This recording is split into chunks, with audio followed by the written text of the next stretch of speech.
రండి. సో ఈరోజు మేము ఫస్ట్ టైం ఆలు కర్రీ డిఫరెంట్ స్టైల్లో చేసాం. సో ఎలా చేసామో చూసేద్దాం.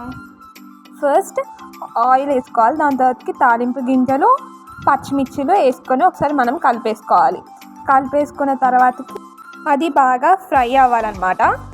కొంచెం సేపు దాన్ని వేసిన తర్వాతకి దాంట్లో ఇప్పుడు ఆలు సన్నగా కట్ చేసుకున్నాం. ఆ ఆలు దీంట్లో వేసేసుకోవాలి. రియల్గా ఈ ఆలు కట్ చేయడానికి చాలా టైం పట్టింది, కాకపోతే డిఫరెంట్ స్టైల్ అన్నాం కాబట్టి తప్పదు, టైం ఎక్కువ అవుతుంది. ఎందుకంటే ఫస్ట్ టైం కాబట్టి, ఫస్ట్ టైం అయినా బాగా వచ్చింది. సో ఇప్పుడు సాల్ట్ వేసుకోవాలి. అది పింక్ సాల్ట్, మేము పింక్ సాల్టే బాగా యూజ్ చేస్తాం, హెల్త్కి కూడా చాలా మంచిది. ఇప్పుడు కలిపేసుకోవాలి. అండ్ నెక్స్ట్ కొంచెం పసుపు వేసుకోవాలి.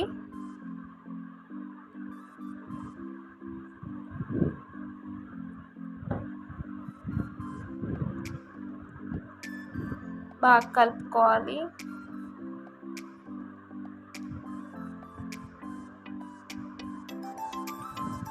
నెక్స్ట్ కొంచెం సేపు మూత పెట్టేసి మగ్గించుకోవాలి. తర్వాత కొంచెం కారం వేసుకోవాలి. మీకు ఎంత స్పైసీ కావాలంటే అంత. మేమైతే స్పైసీ ఎక్కువ తింటాం కాబట్టి కారం కొంచెం ఎక్కువ యూజ్ చేసాం. సో అది మీ చాయిస్.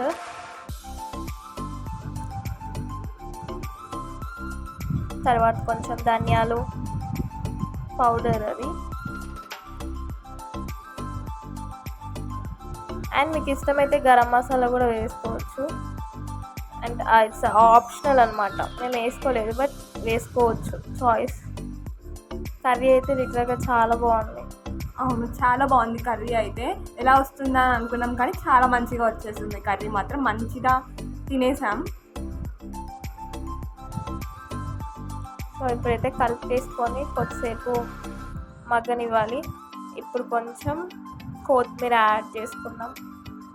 బాగుంటుంది కొత్తిమీరతో, ఆ ఫ్లేవర్ చాలా బాగుంటుంది.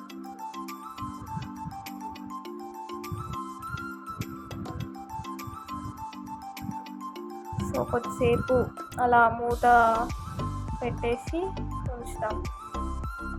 సో వావ్, సూపర్, మంచిగా ఉంది తెలుసా కర్రీ. చూడడానికి కలర్ఫుల్గా అనిపించింది, మంచిగా తినేసినాం. అసలు సూపర్ ఉంది కర్రీ. మీరు కూడా ట్రై చేయండి. సో ఈ వీడియో మీకు నచ్చినట్టయితే please follow us on YouTube. Thanks for watching.